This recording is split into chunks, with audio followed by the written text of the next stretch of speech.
So next up, we're going to take you guys through the world of Hot Toys. Hot Toys. We have a plethora of pieces. I mean, if you thought that was a lot of stuff we just showed you, get ready. We haven't even really started yet. Yeah, we're only getting started here. So let's get started. Again, we see the pedestal source light up platform. We've got here accompanying a battle droid and STAP 6-scale figure. I'm so excited set. to have a battle droid in my collection in my future now. I'm so excited. I'm going to put it all on the table here. I love Star Wars. I love Princess Leia. I love all our heroines. But I'm a droid collector. Yeah. I am a droid collector. I love the battle droids so much. I think their lot in life is quite a sad one. But we've got him here on a single trooper aerial platform. That's what STAP stands for. Like an AT-AT. I'm not sure if it's or if it's STAP or STAP. I got yelled at for calling it AT-AT once, so I'm going at. Okay, so let us know in the comments, is it STAP or STAP? These pieces are highly articulated. This is fully sculpted. He doesn't have a costume to speak of, but Hot Toys has done an amazing job, again, recreating all of those different kind of joints, pistons. They've got the 2-prong fingers. You can specially mount him on the STAP, and it does have that kind of lifted base. More great weathering to make the metal look rusted and used and battle-worn. Yeah, so these aren't just the fresh out of the Geonosis factory droids. We've got, this is someone who's been in the line of the Clone Wars for quite some time. And again, even the blaster fire that you can see on the front of the single trooper aerial platform. Maybe I'll just say the whole name every single time to avoid any confusion. But this is coming soon. Again, this is a preview from Hot Toys. I love the way it can also like grip the handles on. Grips the handles, and the feet just land in the foot pedestals. Yeah, and these droids are deceptively simple, but there are so many different ways to pose them, and there's just a lot of fun joints, the head articulation, because I have a couple of the other droids in my collection, and just I love these pieces so much. So if you too are a droid collector, if you're looking to maybe buff up your separatist army, if you've got General Grievous on the way and you want to give him you need some backup, right? Yeah, of course. He needs a posse. Then you're going to want to pre-order this, but you're going to want to make sure you RSVP to be notified when these guys launch into battle. I will do that right now. Excellent. Sideshow.com/coming soon. All right, up next, we've got a couple pieces here. These are sold separately, but they look so great together. Two great things that go great together. Hope you guys watched all of The Mandalorian, including that sweet little stinger at the end that we got for the Book of Boba Fett. Otherwise, spoiler alert. But this show, this show is a minefield for spoiler alerts. We've got the Boba Fett repainted armor with Throne deluxe version, and then we've got individually the Fennec Shand 6-scale figure. Let's start with Fennec Shand. I am a little overwhelmed because I'm so excited that she's here. But yes, let's talk about it. That was one of those things where we were all so excited after the Mando premiered, and we were like, when are we going to get the merch? When are we going to get the merch? And now they're just rolling full steam ahead. The second season feels like it barely ended, and now we've got Fennec Shand, and we've got more to look forward to from these two characters. I will say she is my favorite new character in the Star Wars universe. We see her here, of course, with her amazing helmet.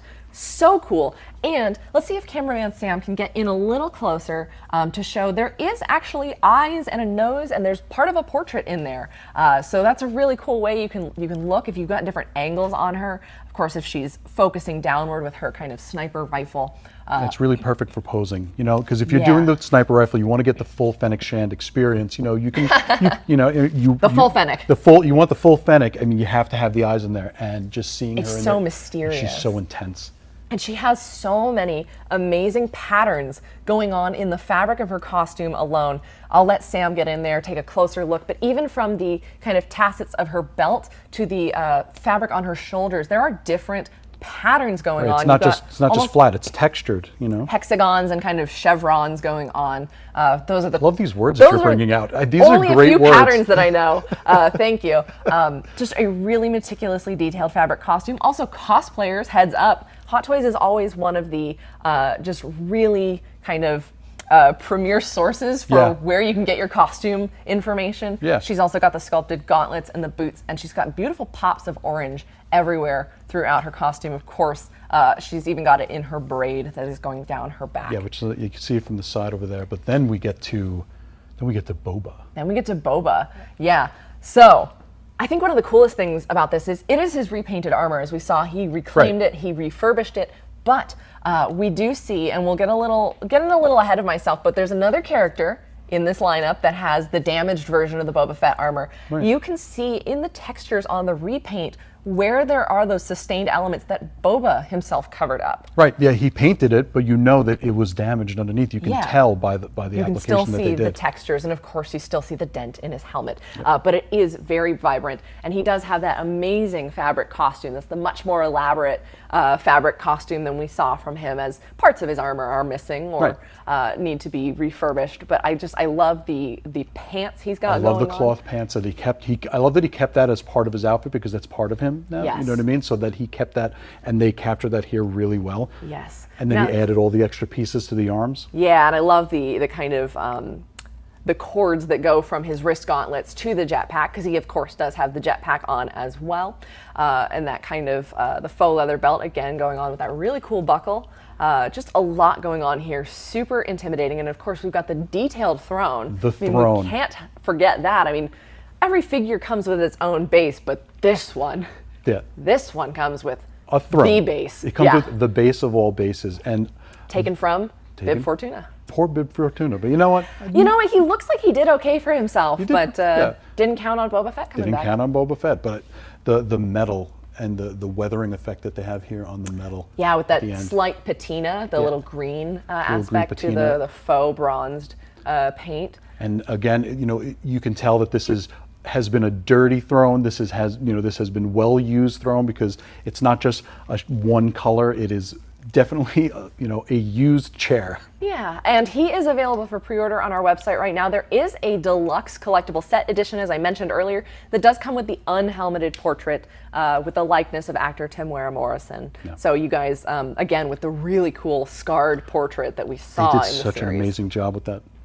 Now, both of these characters are sold separately. Boba Fett is up for pre-order on our site, as I mentioned. Fennec Shand is coming soon, but you guys are going to want to have these both in your collection before we get into Book of Boba Fett. That is such a good look. And this is just the iconic moment. You know, this is the moment when, you know, you're watching and you're like, this is the beginning. This is what just happened. Yep. And you're seeing it there. Yeah, and when Fennec Shand goes up for pre-order, we'll have a little bit more information about which accessories she all comes with, but of course we've seen her with 2 very crucial pieces, and then Boba Fett as well. Number of swap-out hands, number of blasters and rifles, as any good bounty hunter has. They need to be equipped. They need to be prepared. Speaking of an equipped bounty hunter.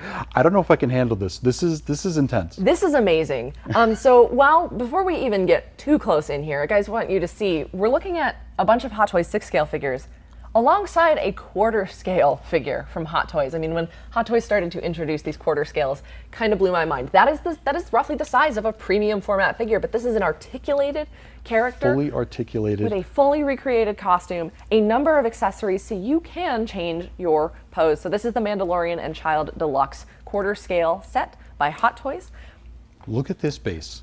I'm interrupting about this base. Please do. Base with IG-11. We have a Mandalorian helmet, fully damaged, all this melting effect. You have the Beskar with the mythosaur like built right into it. This is such an intense base. Yeah.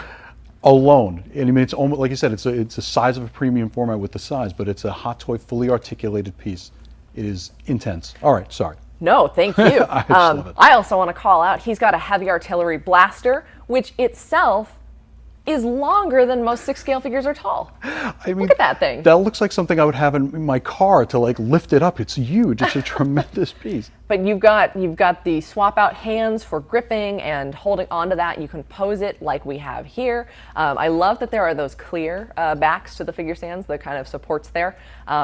So it really doesn't take away. You don't see a giant rod. Doesn't take you out of the moment. Yeah, and then of course it's even better for the hover pram alongside, where we've got Grogu. It's like a proximity piece that floats. It's a proximity piece that's included, and it looks like it floats. It's also, we can see that there's like a degree of swivel on it. Yeah. With the screw there and the way that it pivots into the base, so you can also decide how close or how far away Grogu is. And look at him. Grogu also has a fully tailored costume. It's so all cloth soft. and it's soft, and look at his face. I know, just excited for a big, wide adventure. Grogu also has a number of swap-out hands, as well as swap-out ears, and I believe 2 different expressions that you can have on the figure. So again, huge variety going on with this piece. I mean, this is just one of, dare I say, a million different configurations you could possibly have. Everybody, and that's one of my favorite things is everybody's collection is going to look so different. Completely different. You don't know how you're going to want to display yours. You don't know what kind of pose, action pose. I mean, the gunslinger pose back there, you can want to do that. But then you could do anything with Grogu as well. Yeah, and the hover pram also comes with the kind of like closed element. So you could have the bassinet closed. You could have Grogu walking alongside the Mando. And again, a lot of that weathering. Yeah, that hover pram has seen some action too. Like seriously, that's it has seen better very days. Protective little bassinet. Yeah. With a nice red interior as well. Just so much going on here. And then of course Mando's got his Mudhorn signet on the shoulder. Can't forget that. But I do love the wear and tear on different pieces of armor. It's yeah, like down here up on the knee, you get all those. Like this has seen battle. Yeah, and the that one piece on his thigh that's a little duller than the rest because he's been through it. Yeah, and it's just this is no time amazing. to polish. Got to go to the next job. Yeah, that's a job for the armorer who might be able to help out with that. But this is available for pre-order on our website right now. So if you are as in love as we are, you can hop right over to sideshow.com, check out the Hot Toys page. But speaking of the armorer, let's get back to some 6 scales. We've got so many here, lots of Mandos to Grutas, Marshals. Everything is going on here. So let's actually start up. If I may, let's start with the droid. Of course. Get him out of the way first. My preferential favorite. I also love the B2 Super Battle Droids. Again, I was so thrilled that they had the regular droid, and now we have the Super Battle Droid. Yes, so if you're ready to take the next step in your Separatist army, we do have the Super Battle Droid. Now, this is actually from The Mandalorian. This is the flashback of the B2 Super Battle Droid, but the good thing is because they have been used throughout conflict in the galaxy, you can tailor it to your specific collection needs. So whether you are a Mandalorian collector, or, prequel series collector, you can add it to your your thing. This makes a great addition alongside the one behind it, the Deathwatch Mandalorian, for flashback sequences. But again, articulated, really great. You can see that there's some interesting degrees of motion. I really like where the B1 battle droids have the kind of 2-prong hand. This has a very segmented grip. Almost like a claw. Like a claw. Larger fists. We've got the legs as well. We've got the specialized figure stand, and it does have some footprints in it, kind of the sandy terrain. So I like that it suggests here's where you could put your figure, or you can display them walking off. They even have it like behind it, so it's behind it like as someone has walked through here. It's not just foot stands. Even giving a sense of movement to the base, which is often just an accessory to the end of your pose collection. Now, we've also got the Deathwatch Mandalorian, as I mentioned. This is available for pre-order on our website right now. One of many beautiful, beautiful Mandalorian armors. I love the way Hot Toys is flexing with they're flexing their creativity, their paint applications, the costume tailoring, because every single Mandalorian character's armor is different. Unique. It's unique to them. They've seen their own battles, they've seen their own action, and they have their own decorations. Yeah. And from the Death Watch to the Night Owls to Din Djarin to Boba Fett. Everything is slightly different. So of course this is based again on the Death Watch Mando who saved Din Djarin, or one of the many who was in that kind of rescue. Which pairs up really well with the battle droid. Yes, excellent. If we get around on this side, you might actually be able to see there's rocket fire effects in the blast, or in the jetpack. In the jetpack, which is exceptional because Hot Toys also gives you the dynamic figure stand for some of these characters who have the ability to leap and jump and fly. So you can really get some use out of the thruster fire accessories. You also comes recreate all your scenes. Yeah. Also comes with some like rifles and blasters, and the stitching and the costume beneath the armor pieces is really. That's something I always loved about their armor, is that it's a mixture of armor and just comfortable fabric. Yeah. And it's done really well here. Yeah, it's just very unique. You can see, like, I mean, I always gravitate towards what's on the thigh armor for everybody, what's on your shoulder pauldron, because that is a huge signifier of who you stand for, what you stand for. And who you are as a person. Yeah. So speaking of that, someone who helped define Din Djarin, we're going to take a look at the Armorer 6-scale figure. This is a Summer Toy Fair exclusive by Hot Toys, and I'm so excited to have it. It was heavily requested. Like everyone, this was like you always saw people saying like, I would love the armor, I would love the armor. Seeing little kids cosplaying as the armor, like armor, and now we have it here. It's beautiful. And never let it be said that Hot Toys doesn't listen to fans. I mean, Yeah. this is amazing, and it's such a cool representation of a newer Mandalorian character, a very important female character who just gives even more lore to the world. And I love that we get to see, when we get to Bo-Katan, the differing Mandalorian ideals, the traditionalists versus the kind of rebels. You get the whole lore, and she gave it such a depth and intensity, and she was a mentor figure. There was so much about her that I think that's why she was so beloved. Yes, and so Hot Toys here has recreated the first and most striking parts, I think, are her unique helmet in that really kind of bronze gold, very dark color. Gladiatorial. Yeah, I love with the very Spartan kind of nose bridge, whereas other Mandos have the clean visor or different shapes. Right. She's got the very Spartan with the horns and a faux fur cape. The fur around the cape is killing me. It's killing me. I mean, it's she makes perfect. good armor, but she dresses well too. Yeah, she knows. And the really nice kind of maroon or crimson breastplate.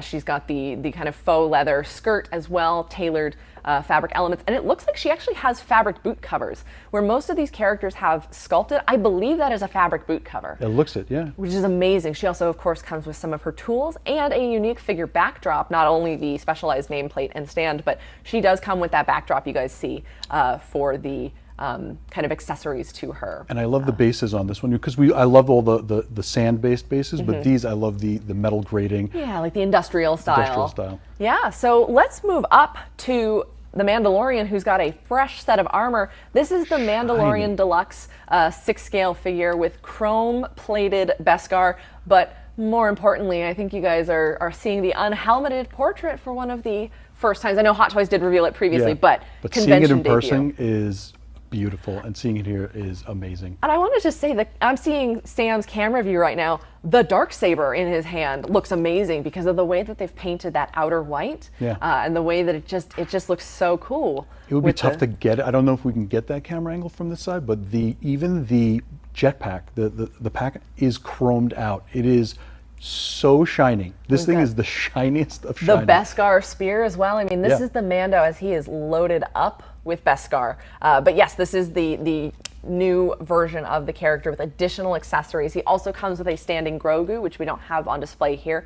But you do see the fabric cape as well, with the wear and tear on the fringes. It looks extra damaged. Do you know what I mean? Wire. Yeah, I mean, it's definitely a season 2. I would say at this point in the season, not only physical damage, but there's been a lot of emotional damage. We've been through the ringer at this point, but this is just an amazing representation of the character. The way they captured the emotion on the face gets me. And seeing that alongside, you can have him with his helmet on. I believe it's a separate portrait. You don't put the helmet on top of the portrait because it would they want to preserve the paint, so it is separate portraits. But just the stoicism of the visor on the mask, and then the man behind that. Like you finally get to see no emotion. Now we have all emotion. All emotion, and it's heartbreaking, but it's so good. And again, we do have that Grogu, or he is included, so you can display him alongside that, and we do have the specialized figure base. But if you want additional Grogus, I mean, Hot Toys has been amazing. I mean, they give the people what they want, and everybody wants Grogu. Everyone wants more Grogu. Well, then what's better than more Grogu in its own set? We've got a Grogu 6th scale set. In May the 4th, we did premiere another set that had a loft cat, had a basket, but this is the second edition of the Grogu 6th scale accessory set. We see we've got 2 unique figures of the child, of course, one in the ceramic vase, and I love one when he's hiding in the base. He's so cute. I love that's like the widest I think I've seen his eyes ever been. Yeah, and then closed eyes, focusing very hard as he's meditating on Tython, reaching out across the galaxy to other Force users and letting himself be known. And I love the detail around the rock. I don't know what those symbols mean exactly, but it is a very powerful locus for the Force and for Jedi communication. Then, of course, we have a lot of weathering, makes it look real, makes it look, realistic rocks. But then I want to talk about the very controversial egg canister. Yes, sir. Let's talk about the very controversial egg canister. Look at, the details on that and all the individual eggs. You can see them floating in there. And it's semi-translucent, so if you got some nice light on that, you'd really get to see the eggs floating in there. That blue it's like, I'm sorry, It looks like boba to me. Yeah. Like not Mr. Fett, but the drink boba. So Boba tea. I could sympathize with Grogu as to why that looks delicious. I know better. Delicious, but I know better. It's very controversial, I know, but it's beautiful. Speaking of delicious and dangerous things, we've also got the soup. The soup. The soup. Was it a chowder? I don't remember what the specific name when he ordered it. When it comes down from that tube. Before we meet the mama core, we get the little tentacled creature. We've also got another kind of dish, and we've got a creature and a kind of contraption from the ship as well, like a scanner pad. I think that's one of the hatched eggs in that larger bowl. Oh, that's one of the. Oh my goodness, that's not a soup. That's not a soup. Well, for that's a child. For Grogu, it's a soup. Yes, but I take back what I said. Yeah. Thank you. Thank you for clarifying and averting a potential disaster. But there's just so many cute accessories here, and again, takes you to different locations, different planets across the galaxy. So if you have the Mandalorian in your collection, you've got even more options now. You build your own environment. I mean, maybe this might be a little sadistic, but if you're pre-ordering the Dark Trooper that was revealed at previous cons, you're pre-ordering the Dark Trooper. That looks great with the Tython rock, because that is the scene where they capture Grogu. There is just countless configurations. Countless configurations, countless scenes that you want to build. Especially with, we always like to see our fan photographers showing off what they do with their toys. I mean, this will give you endless possibilities. Right. Now, let's take it down to Miss Ahsoka Tano, who made her live action debut. I mean, we've had beautiful animated content with her. She became a beloved fan favorite. But fans were electric when we got her live action appearance. Yeah, Rosario Dawson killed it as that character. And when she showed up on screen, literally everyone I know was screaming. You could almost hear people screaming around. You sense a disturbance in the force, like 1,000 million voices crying out because Rosario Dawson showed up. This is an amazing representation of her. So Hot Toys has done a Clone Wars inspired, in their more realistic version of Ahsoka, but this is specifically the Mandalorian 6-scale figure from their television masterpiece series. It's not a stretch to see why it's named such. She has a beautiful fabric costume, and again, like I was calling out with Fennec Shand, the patterns on her pants are so unique. She's got those tassets quite similar to the premium format that we showed from Rebels. You can see that they've got kind of, I think it's like a dye sublimated, like a glossier design on top. On top of that, yeah. She's got those detailed belts. She's got those arm guards with those unique diamond patterns going up the sleeve. Up the sleeve and the side, and the seamless arms, seamless arms for posing. Yeah, and she's got great muscles. She's got great muscles. I got to go to her gym. She also comes with her signature lightsabers, one shorter than the other. She also comes with motion blades. Hot Toys does a great job with the kind of swoop effect, so you can get some actual Jedi action. And that's another one that's great when you have a light that hits it the right way. It gives it that real full life size. Yes, and we've got in the portrait, of course, her detailed Leku and Montrals as well. Very unique and different shape than we saw in the animated. And she does have a separate rolling eyeball feature. Can't display that for you right now, and I couldn't explain how it works, but Hot Toys has promised magic, and that is a way that you can refocus the direction in which your figure is looking. So which is perfect for a battle pose, because you could have, if you're setting up your little display, you could have an enemy to the left, enemy to the right. Where's she looking? And she's got that unique kind of environment base, but she also has a courtyard themed backdrop. And I just want to call out real quick, I love her shoes. There's some amazing treads, so eventually when down the line when we get to Unsealed and Revealed, guy's got a tread watch. He's going to tread watch that so hard. It is amazing, but I love the segmented toes. It's just so unique because again, we perceive these humanoid characters, but there's unique costumes and outfits made to accompany anyone in the Star Wars universe. So then also we've got a trio of armored up characters that we wanted to show you guys. Let's just see if we can get all the Night Owls here together really quick. Night Owl. I'm going to be quick on Bo-Katan because we have featured her at previous shows, but we did want to show you guys the first reveal of her two companions. We've got Axe Woves and Koska Reeves. And I just love their armors because, again, pay attention to the differences in Mandalorian style. Right. You have Koska has the more shaped-in diamond on the cheek. We call them the cheeks. They're not the cheeks. Whatever you want to call on the arm, but on the cheek area, it's more like this diamond pattern cut in, and the even the visor is shaped differently. Yeah, and those and the shadowing that it gets, because Bo-Katan has roughly the same shape, but hers is painted over with the white aspects to kind of emulate the night owl symbol, which is featured on their shoulder pauldrons, of course. And then we've got Axe Woves, who incorporates more of the gray. And again, beneath those armor elements, we've got the immaculately detailed costumes, all the stitching. Like I wish you guys could be here with us to see this stuff, but just the number of kind of pleats and folds and different aspects to the costumes that they put together. And again, we see those dynamic figure stands. And the weathering damage on the armor.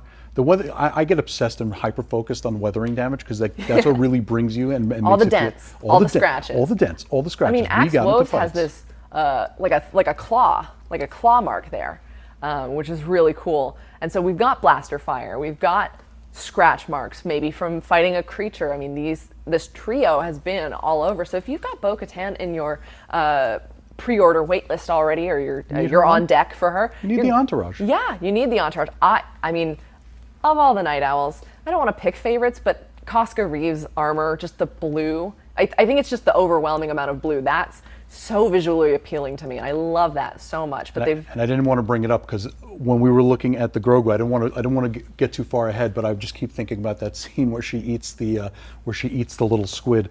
But she had such a tough persona, such a forward, like just a tough, untouchable persona, and I'm really glad. I feel like they get that in her body movement that they have there. Yeah, and again, those dynamic figure stands, so you can get the jumping movement now. Because these are prototypes for Axe Woves and Casca Reeves, we don't have all the specific details of what they will come with, but again, if it's anything like their previous releases, if it's anything like Bo-Katan, they're going to be well armed and fully articulated and just really ready to be posed for battle. Just a couple of guns, maybe, just a couple of weapons. Yeah, so next up, let's talk about a guy who's got the armor, but does he deserve to wear it? Did he get the armor? Did he earn the armor? How did he get the armor? We've got the Cobb Vanth 6-scale figure. I was so excited about this one because it was just the Mando goes so many places and meets so many people. And this was just such a standout character because I don't know if you're familiar, or our audience at home, Cobb Vanth was actually from a novel before he made his live action debut. He was from one of the stories by Chuck Wendig in the Star Wars universe. And I forget the title specifically, but this was a literary character who made the leap. So it's not always movies to comics to animation. Right. We've also got the Star Wars literature world there. But as we mentioned earlier, this is Boba Fett's armor as it was seen in one of its worst states. Reclaimed. The wrist. What am I trying to say here? The gauntlet? The gauntlet. His gauntlet is so damaged, is so weathered. It is so rusty. It has seen so much pain and action, and that is where my eye went first. Yeah. Because of the level of damage on it. But it continues on the chest, on the helmet. I mean, this thing has been through the ringer. Everything is nicely tinged with the silver where all of the armor's paint is peeling off. And now this is a great a comparison point between, now we see Cobb Vanth, we do have the Boba Fett in the damaged armor, and now we've got the Boba Fett with the repainted armor coming. So you can compare the evolution, the story, the ways in which the damage is covered up. And this is, of course, our Marshal of Mos Pelgo. I just love, again, bringing that gunslinger spaghetti western back, as played, of course, by Timothy Oliphant. And I feel that the red scarf is a throwback to the spaghetti westerns, because all those cowboys, they used to wear the red scarf around their neck. Yep, and he's just got, it's so interesting now to see the aspects of Boba Fett's armor that he has reclaimed with the clothing of just a regular guy beneath it. I mean, he's anything but regular, but just the idea with which, but I love what he did with the armor, whether or not he deserved to wear it, because some Mandalorians take their armor extremely seriously. He was a good guy. He used it to bring peace. He used it to marshal. He used it to kind of unify a town. And I know that we had some issues with the Krayt Dragon and the Tusken Raiders, but who hasn't in our day? But the story of just this morning, Cobb Vanth and the armor and the taking down the Krayt Dragon and the way that Din Djarin gets him to relinquish that is just such a cool story. That was a great throwback to like Knights of the Old Republic, like all these little missions you get to go on. Yeah, just a really great thing. So we are so excited to have this prototype here on display for you guys, so you can see that. Just get really excited. The world of The Mandalorian is about to explode here from Hot Toys. So I know we kind of skipped over Bo-Katan, but let's go back to her real quick. Yeah, because I'm just going Give to her say some. that I mean, from the animated series on through the live action, and Katie Sackhoff, the face sculpt on this is uncanny. It is so great. Just a fantastic, fantastic look. And we do see here, she has the unhelmeted portrait, and she can wear, there's a helmeted portrait as well. Just the leader of the Night Owls. And I want to see if we can kind of, the stitching on the shoulders here is just amazing. Just the strange, like again, not a costumer. I don't know what the function of that is for, but just the way that Hot Toys has recreated that in such a scale. And yeah, I sometimes forget that she was animated first. I mean, it's just seeing the world of Mandalorian. And voiced by the same person. Oh my goodness! And what a thrill that must have been for her to jump from animated to live action. Like, see me. She got to take down Titus Welliver. I know. Friend of Sideshow, super collector, Bosch himself. She got to take down Titus Welliver as an Imperial agent. Imperial agent, yeah. And then again, I'm gonna go. I feel like I'm repeating myself with the weathering, but if you look down at the boots themselves, I mean, these have walked. I wouldn't know how to walk a mile in her boots. Right? She has lived. She has seen so much battle, and her weapons. She's got so many. She's got the gun on one side. Is that a knife on the other side? I'm seeing the pistol. Oh, there's two pistols on each side. Yeah. And then she's got her weapons behind her, and the jetpack. I love this. I'm just such a big fan of Katie Sackhoff and Bo-Katan. Yeah, I mean, she's great, and we do get to see she has the matching kind of industrial style. I call it the industrial style flooring, but I guess the ship base kind of flooring from their kind of heist. Here, she has a little bit more of that. We see some of the railing and the specialized, but she also has that dynamic figure stand, again, for getting those poses. And the dynamic figure stands are really great. It does take a little bit of practice learning to balance a figure midair. I speak from experience, but they clip really nicely around the waist of the character, but you can also utilize that clip for interesting poses. The flex is firm. It is not going to just slip and fall on you. I mean, you see all these characters who are midair. They are balanced. It's thin enough that when you're posing it for photography, because when I look at things, I look about posing them for taking pictures of it. I love that these newer figure stands, they have the thinner thing that still holds up all the weight, and you can sort of hide it in your pose to take photos. Yeah, and so that is just one of those many aspects of, it's all a part of the collectible experience. From the getting it in your hand to unboxing to removing the plastic to figuring out that pose and how are you going to support it. I mean, you can just look at the range of poses and characters we have here. We've got wide stances, we've got airborne, we've got multiple accessories in hand. It's just such a unique experience. And that armor needs, I mean, we call them her tools, but then I love them as her weapons. I love them as her weapons. I mean, I'm sure if it came down to it, she could get into the action. I mean, that is the way of the Mandalore. You're both hunter and prey. Hunter and prey. But I just love seeing that there. And now we've got another version of the Din Djarin, but we do have an accessory here. So this one's actually, we're showcasing the swoop bike here. This is scaled to, of course, fit the Mandalorian, so we see the swoop bike, but the figure is sold separately. What does come with the swoop bike, though, is Grogu. Little Grogu. This is another specially developed Grogu with a unique head sculpt to be more accurate. This is specifically the windswept ears. I mean, he does have a little bit of the excitement on his face. We've seen. Well, he loves going for a ride. He's been on a lot of different bikes, going different speeds, but I love that kind of windswept ears. So you do get a hopeful sense of adventure here. Because he's just having fun. Everyone else is really stressed. He's just like, this is a great time. Yeah, Grogu is 50 years old, very smart and perceptive, but I wonder if he has any understanding of just how much is going on around him.